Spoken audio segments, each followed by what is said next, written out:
Little Piggies by G. Winston Hyatt. Mr. Wayne's Booth's cigar smoke formed a nimbus around the steer skull mounted high on the wall behind him. Unblinking as a snake, he steepled his fingers on his massive desk and asked, "Do you know why some folks call hogs horizontal men?" Merle shifted in his chair and tapped his foot.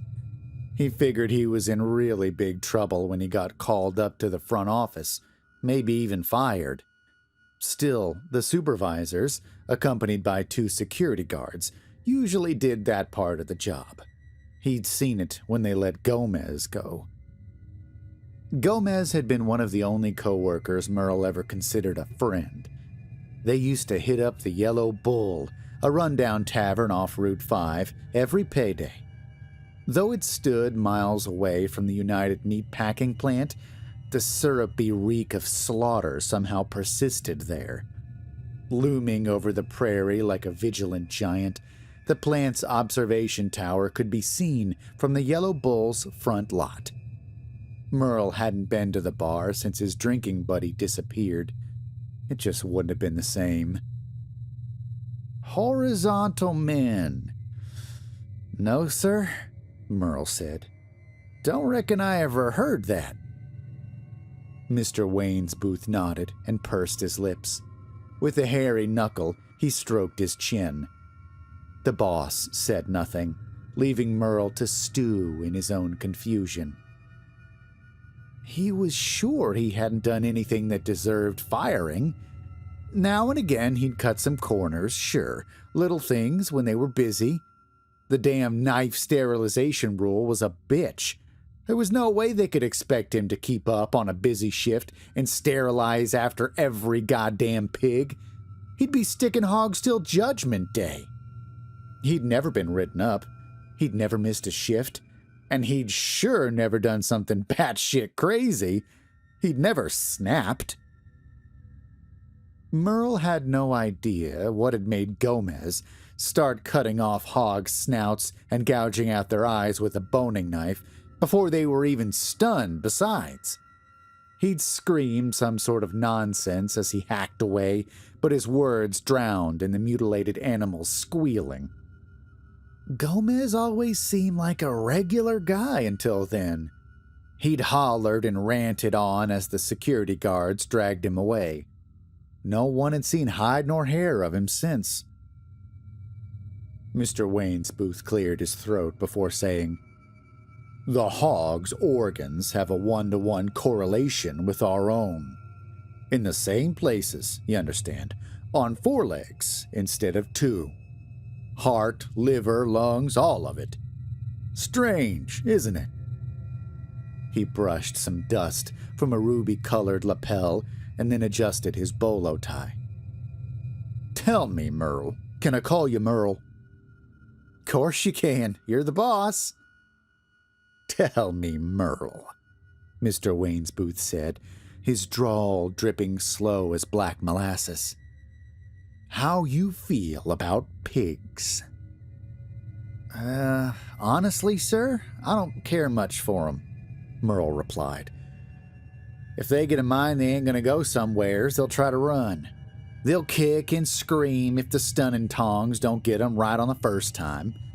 Pigs do all kind of fussing and carrying on, not like sheeps and cows. I can handle the hogs, though." "I understand where you're coming from," Mr. Wayne's Booth laughed heartily, and Merle smiled, relaxing a bit. "Pigs got a mind of its own, Merle. That aside, how do you feel about United Meat Packing? Now, I know it's hard work. I was a pig sticker myself for my daddy as a young'un." "I love it," Merle replied. What was strange was that he meant it. The words came out automatically. "I worked at Triton Meatworks for 10 years and hated every goddamn minute of it. But that all changed when y'all took it over. I actually like my work now. Maybe it's the music that's always playing, and them new bells for the shift changes. Get a real feeling of, a real feeling of accomplishment. Mr. Wayne's booth leaned forward with his elbows on the desktop. He smiled and nodded. That means a lot to me. Especially from a real working man, not some bullshit pencil pusher. You see, Merle, United Meatpacking is my family. It's in my blood. I like to think of everyone who works here as part of that. You do good work. Thank you, sir. You have a commercial driver's license, correct? Well, I did. Never renewed it since I ain't done no truck driving in so long. But you can drive a truck. Sure, like riding a bike. Good. You see, Merle, we're pulling a bit of a move against our competitors. Going to do a massive buy-up of all the livestock in the region. Need drivers for the trucks. Now, this is just for one day. We'll pay you well. You know the county roads, right? Like the back of my hand. Good. I'll need you punched in for work at 5 a.m. tomorrow. You'll get your route maps and instructions then. You with me on this, Merle? You bet, Mr. Wayne's booth, sir. The shift change bell rang, its humming tone radiating across the room and filling the smoky air. Merle smiled as the warmth washed across his body. Good. The boss nodded. Merle, I want you to go home and go to sleep. We'll need you rested for the pickup and delivery work tomorrow. We'll see you bright and early, right? Yes, sir. Merle showered, drove home, and promptly went to sleep. The ceaseless ringing of his phone pulled him out of empty dreams that night. It started clanging at 2 a.m. and rang straight through until 3. He finally groggily sat up in his bed, a mattress thrown in the corner of his double-wide, and stumbled across the narrow, dark space of his living room to answer. Merle, rasped a voice through the receiver. Who the hell is this? I gotta be at work in a couple hours. Big day. Merle, it's Gomez. Listen to me and listen close. It's a temple. What?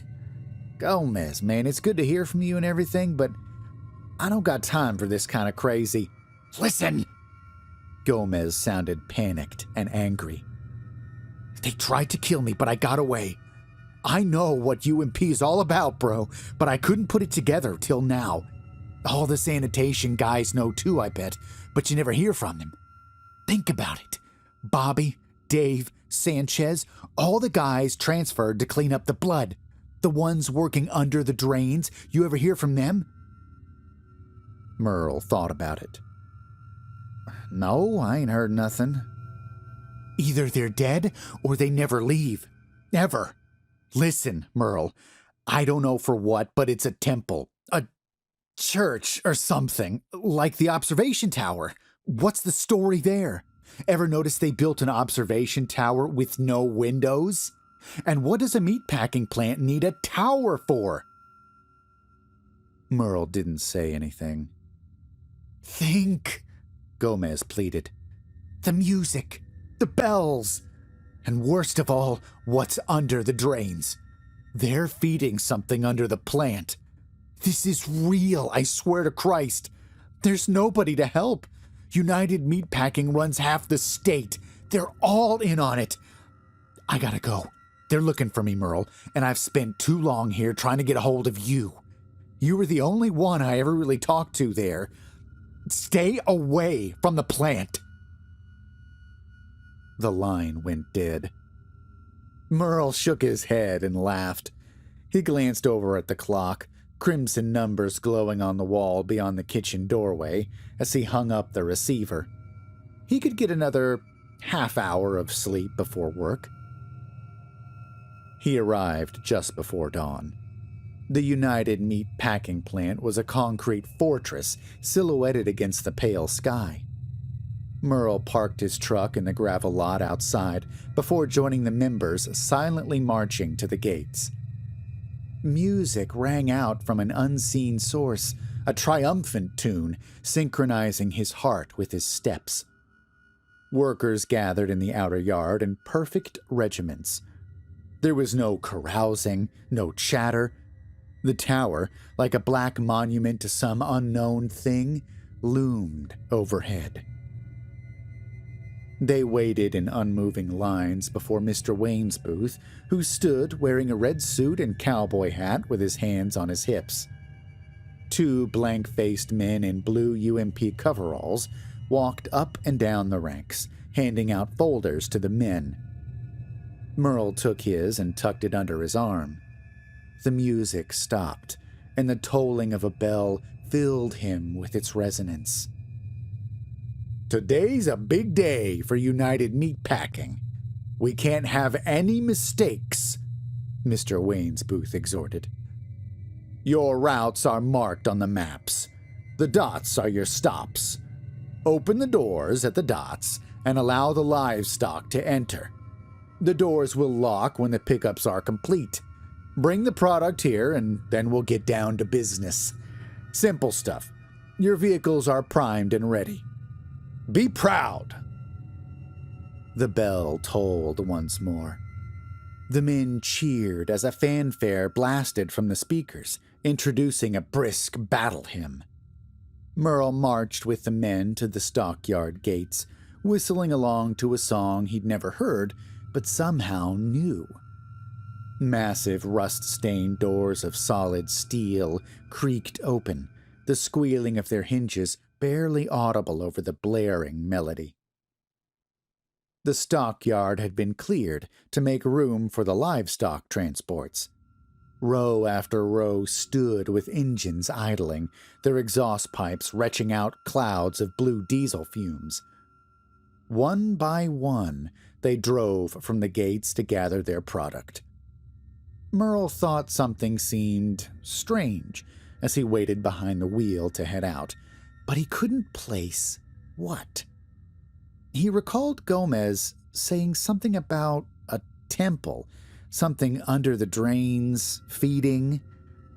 He hesitated, but the music playing through the vehicle's speakers calmed him. The bell hummed in his ears. Merle shrugged, released the brake, and put the vehicle into gear. He whistled softly, incessantly, as he joined the long line of yellow school buses rolling out of the slaughterhouse gates.